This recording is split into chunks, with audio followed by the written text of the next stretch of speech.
안녕하세요. 백두산 금융연구소의 백두산입니다. 6월 7일 화요일 오후 4시 39분입니다.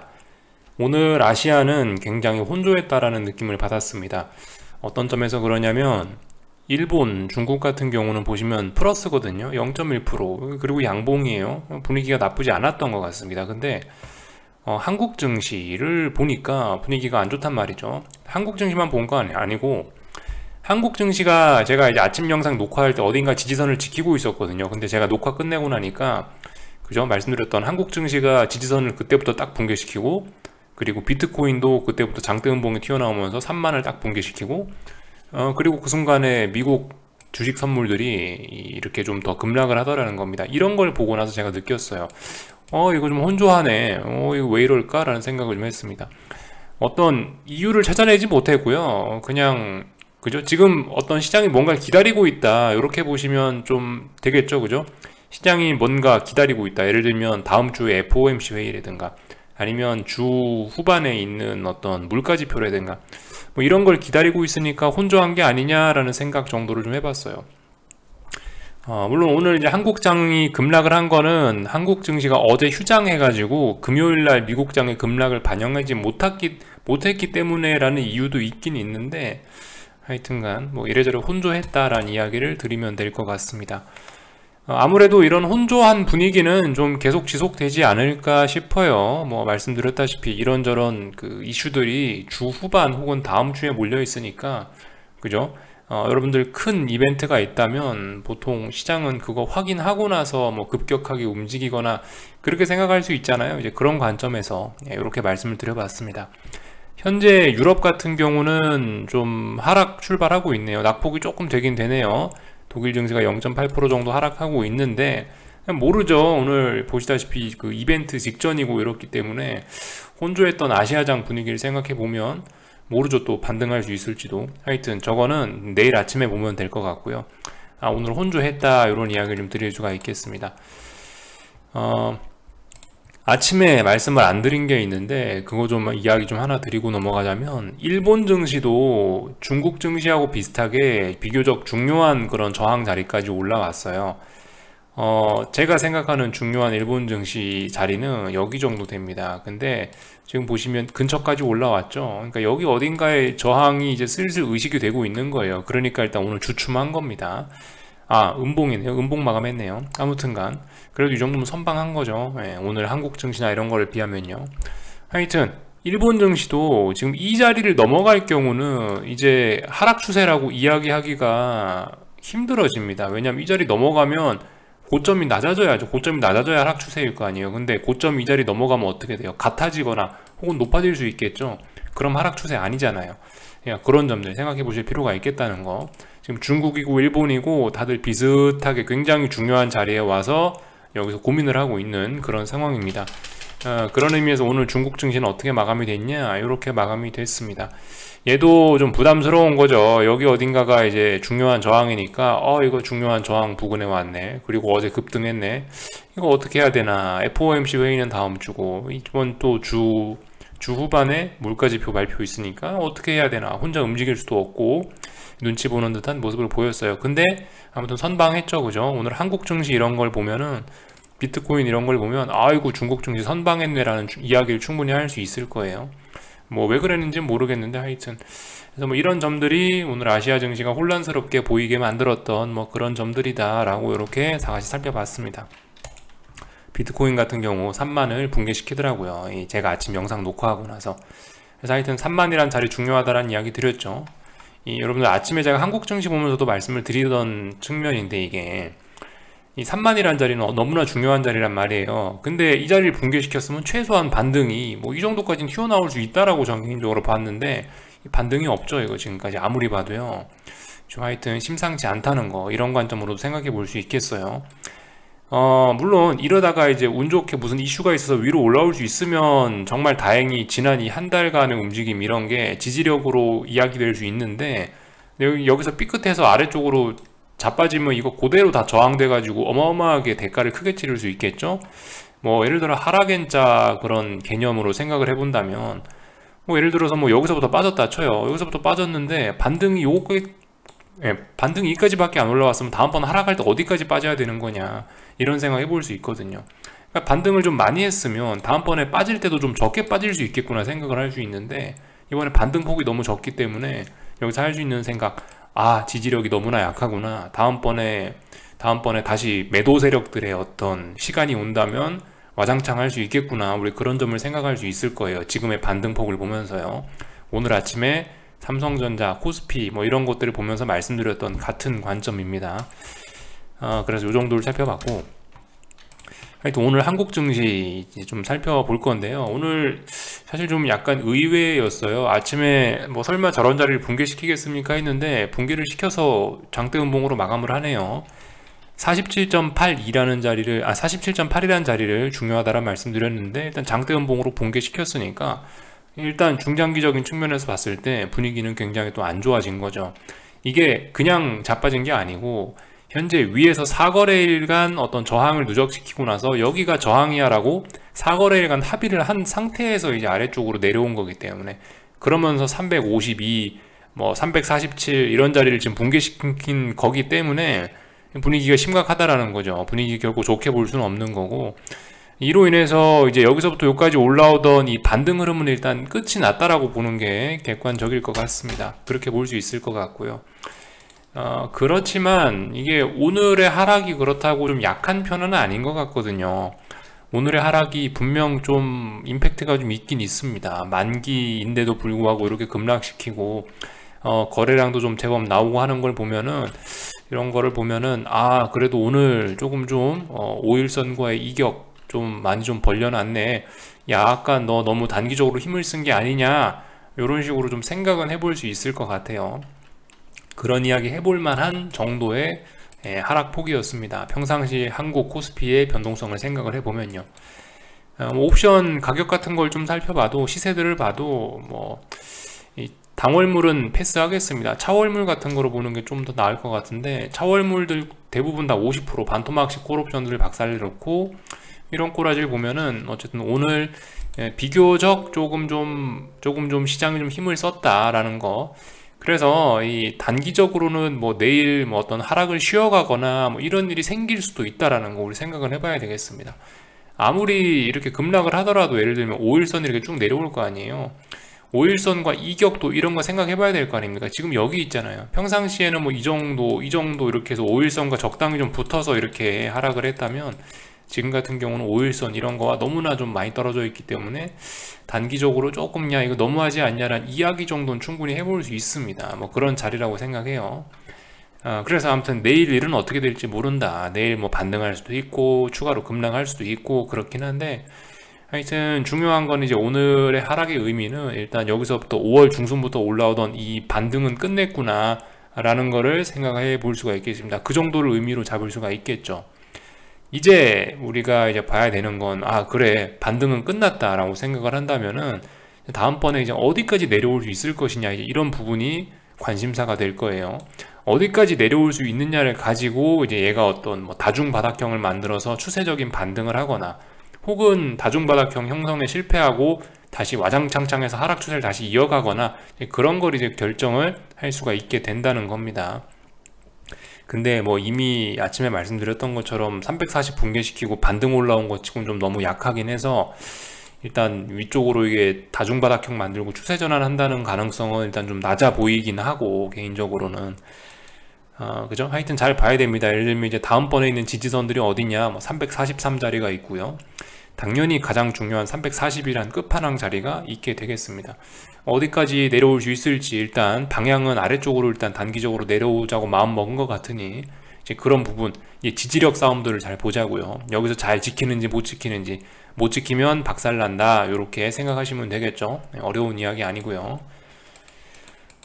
삼성전자 오늘 말씀드렸다시피 좀 중요하다라고 이야기를 좀 드렸는데, 일단은 그 직전 저점 자리를 좀 붕괴를 시킴으로 인해서 일단 아래쪽으로 이런 처지는 모습이 일단 명확하게 좀 나타나고 있습니다. 잘 보시면 요날 저점 5월 26일 날 저점 붕괴시켰거든요. 여기 보시면 살짝 낮췄거든요. 저점 갱신했거든요. 그러니까 얘도 기술적으로 정확하게 이야기할 수 있는 겁니다. 요렇게 해서 올라오던 이 고점과 고점, 저점과 저점이 높아지던 반등 추세는 완전히 끝이 난 거예요 이제. 왜냐?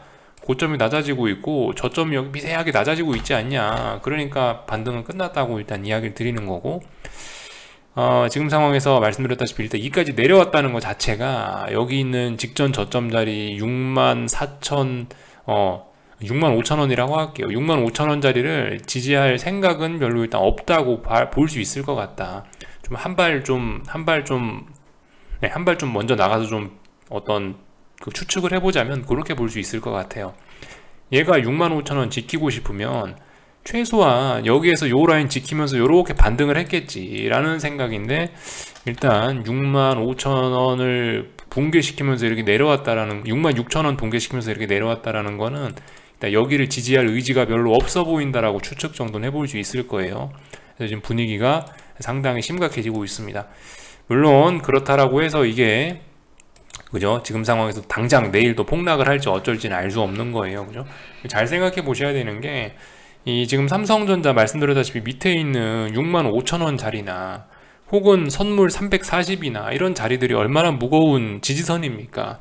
그러니까 물론 이 위에서 멈췄을 때, 지난 4거래일 동안 버벅버벅 할 때 여기 이런 자리에서 내가 숏 포지션을 한 숟가락 얹으셨으면 지금은 가만히 일단 있어 보는 자리지만, 오늘 저 급락한 거를 보고 이제 야 오늘부터 하락한다 이러면서 이제 여기서 하락 포지션을 막 추격하는 거는 이제 그거는 좀 그죠? 부담스러울 수 있을지 몰라요. 왜냐하면 근처에 지지선이 있잖아요. 그죠? 근처에 지지선이 있으니까. 하여튼 논리는 그렇다라는 거예요. 논리는 340, 뭐 예를 들면 삼성전자 뭐 35,000원 부근이니까 지지선이잖아요. 지지선 근처에서는 원래 매수를 해보는 게 맞긴 맞죠. 붕괴시키기 전까지는요. 이런 개념으로 생각하면 오늘 저렇게 하락한다라고 해서 저기서 막 하락 포지션을 추격하고 이런 거는 원래 정석적으로는 좀 아닐 수 있다라는 거 생각해 볼 필요가 있겠고, 이 정석적인 어떤 하락 포지션 진입의 타이밍은 언제겠습니까? 그러면 65,000원이 지지선이니까 65,000원 지지선을 붕괴시키는 걸 확인하면 이제 그때부터 이제 다시 하락의 시대가 열리는 거니까, 그때부터 뭐 한 숟가락씩 얹으시든가 뭐 왕창 얹으시든가 그렇게 이제 하시는 거고, 예를 들면 선물 같은 것도 코스피 같은 경우도 340이 진짜 중요한 자리니까 340 물론 이제 이야기를 해드렸죠. 이런 식으로 해서 340을 지킬 의지는 좀 약해 보이지 않겠냐라는 이야기는 드렸는데, 그건 어디까지나 저의 의견에 불과하니까 340 붕괴시키는 거 확인하시고, 붕괴되는 거 확인되면 이제 그러면 이제 아래쪽으로 와장창 새로운 세계가 열리는 거니까, 그럼 이제 거기서 뭐 340 붕괴되는 거 보고 어떤 뭐 대응을 하시면 되겠죠. 거기에 맞춰서요. 이렇게 보시면은 이게 어떤 의견이나 뭐 이런 거를 싹 배제한 어떤 아주 객관적인 대응 방법이라고 이야기는 해드릴 수 있을 것 같아요. 사실 이게 그죠? 예, 지금 말씀드린 게 가장 객관적일 수 있다. 근데 뭐 아무튼 실제로 우리가 뭐 주식할 때 이런 생각만 갖고 딱딱딱 기계적으로 그렇게 하긴 좀 어려운 측면이 있죠. 하여튼 판단은 여러분들이 하시는 겁니다. 이게 지금 상황에서 뭐가 원래 그러네, 뭐가 좋은 방법이네 이렇게 좀 이야기하기가 좀 어려운 것 같아요. 정답은 없는 거니까. 또 그리고 각자의 이 뭐 계좌라든가 어떤 뭐 주식시장을 보는 뭐 실력이라든가 관점이라든가 이런 게 다 다르기 때문에, 하여튼 저는 어떤 보편적인 관점에서, 어떤 단기 매매적인 관점에서 이런 이야기를 좀 한번 드려봤고요. 스스로 하여튼 판단을 하실 문제입니다. 그래서 기본적인 정석적인 이야기만 좀 드려봤어요. 비교적 정석적인 이야기만요. 코스닥 같은 경우는 오늘 그죠, 1230인가 그 자리 중요하다고 말씀드렸는데 1230, 근데 오늘 붕괴됐죠. 근데 이게 이렇게 붕괴시킬 자리는 아닌 것 같아요, 솔직히. 그러니까 오늘 이래저래 한국 증시는 조금 좀, 코스피건 코스닥이건 조금 좀 과잉 반응을 했다라는 생각이 좀 들긴 듭니다. 5일선과 이격이 좀 너무 많이 벌어지지 않았냐 싶어요. 그래서 뭐 물론 그렇다고 해서 내일 바로 반등한다라는 건 아닌데, 어떻게 될지는 모르는 건데 저런 부분은 조금 좀 해소를 할 필요는 있을 것 같습니다. 뭐 이 정도 이야기하면 될 것 같죠. 코스닥도 그래요. 그러니까 이제 반등은 끝내고 이제 아래쪽으로 가자라고 일단 마음은 먹었다고 보시면 되겠습니다. 그 정도로 보면 되겠다라는 이야기 드렸고요. 원달러 환율은 뭐 잘 올라오고 있네요. 이제 그죠? 예, 천천히 잘 올라오고 있다라는 거. 변동성이 크니까 텀벙 하면서 갭으로 왔다 갔다 하면서 결과적으로 5일선을 다시 우상향으로 이렇게 만들어내는 이런 모습들이 보이고 있습니다. 특별히 이상할 건 없고요. 하여튼 뭐 잘 가고 있다 이 정도 이야기만 하면 될 것 같습니다. 한국 증시 뭐 특별히 이제 그죠? 이 정도면 일단 거의 다 봤고요. 오늘 오늘 아침에 이런 이야기 드렸거든요. 저기 미국장이 요즘 자꾸 거래량 좀 감소하고 있다. 이런 게 신뢰도가 좀 낮을 수 있다라고 말씀드렸는데, 혹시나 이게 일찌감치 사람들이 선물 만기를 앞두고 일찌감치로 뭐 롤오버 하거나 그런 것 때문에, 선물 롤오버 하거나 그런 것 때문에 거래량이 감소하나 싶어서 이것저것 찾아봤는데 그런 건 없는 것 같아요.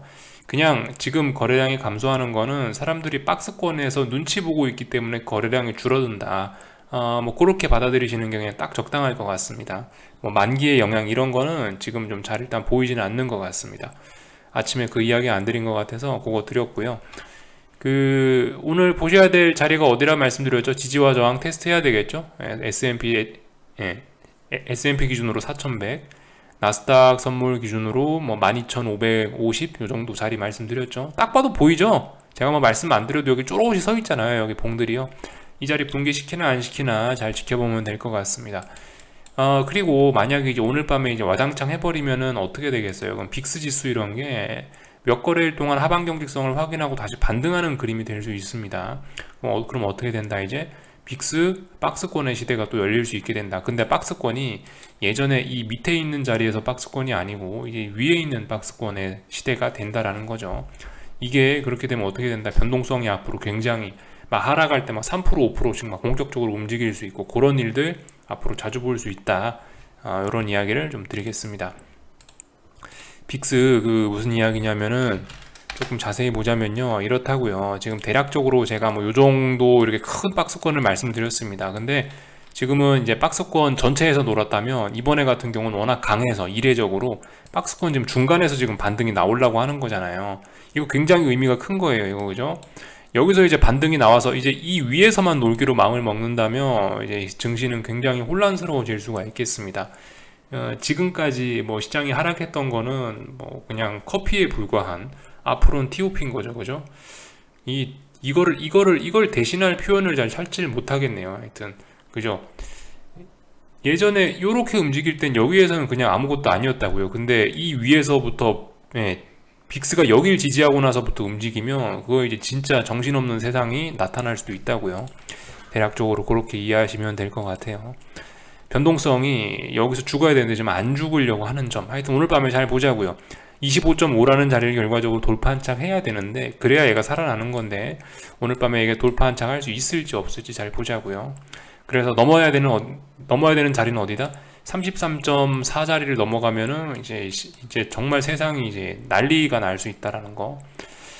여기만 지지해도 세상 분위기가 굉장히 안 좋아진다는 거 생각해 봐야 되겠습니다. 지금까지 지난 몇 년간 이런 적이 없었거든요. 지난 몇 년간 대부분 빅스를 죽이면은 요 아래 있는 자리까지 죽였지 이렇게 중간에서 반등시키는 경우 잘 없었는데, 그리고 이게 이렇게 반등시키는 게 정말 쉽지 않은 일이거든요. 제가 옵션 매매하고 옵션 가격들을 여러 가지로 이렇게 봤던 경험상에 아무튼 이렇게 빅스가 여기 어딘가에 중간에 이렇게 애매하게 여기 어딘가에 다중바닥형 만들고 올라가려는 거는 굉장히 좀 보기 드문 일이었어요. 얘가 만약 여기서 이렇게 살아나서 여기서 논다는 거는 어쨌든 굉장히 분위기가 그죠? 하방 쪽으로 많이 쏠린다는 이야기가 될 수도 있어요. 그래서 오늘 밤에 이런 부분 좀 잘 보자고요. 어젯밤에 지난 3거래일까지는 이걸 지지력이라고 하긴 좀 부담스러웠잖아요. 그죠? 근데 오늘 이거 장대양봉으로 튀어 올라오거나 그러면 지난 3거래일 동안 이거는 이제 든든한 지지력이 되는 거니까 그런 점들 좀 확인하시면 될 것 같습니다. 하여튼 그죠? 갈 수 있으려나 모르겠어요. 만약 오늘 밤에 이제 아래쪽으로 간다면 진짜 좀 쏟아질 수 있겠죠. 왜냐? 지난 일주일가량 여기서 에너지를 많이 모아놨으니까 이 댐이 무너지면 많이 나올 거 아닙니까? 그죠? 이런 점 생각해 볼 수가 있겠습니다. 하여튼 오늘 밤 같은 경우는 특별히 어떤 경제 지표 발표나 뭐 이런 것도 없고 해가지고 뭐 딱히 드릴 말씀이 없네요. 말씀드렸다시피 지금 다 주 후반을 바라보고 있는 상황이라서 하여튼 관전 포인트는 그거죠. 지금 미국 증시가 한 5, 6거래일 동안 박스권 만들고 있는데 아무런 이슈도 없이 오늘 밤부터 박살 나려나? 뭐 이런 점들, 혹은 빅스 지수가 이제 그 애매한 자리에서 반등을 이어나가면서 세상이 더 어지러워지려나? 이런 점들 우리가 보면 될 것 같습니다. 그 외에 뭐 당연히 뭐 달러나 금리 이런 부분 잘 봐야 되겠죠. 오늘 저기 금리 3% 지지력 테스트 잘 보셔야 되겠고요. 뭐 달러 같은 경우는 102달러, 저기 달러 인덱스 102 자리 지지력 테스트 잘 보시면 되겠죠. 뭐 이런 점들 잘 생각하시면 될 것 같고, 뭐 나머지 특별히 드릴 이야기가 없습니다. 뭐 요까지만 할게요. 궁금한 거 리플 남겨주시고 내일 아침에 뵙도록 하겠습니다. 여기서 마치겠습니다.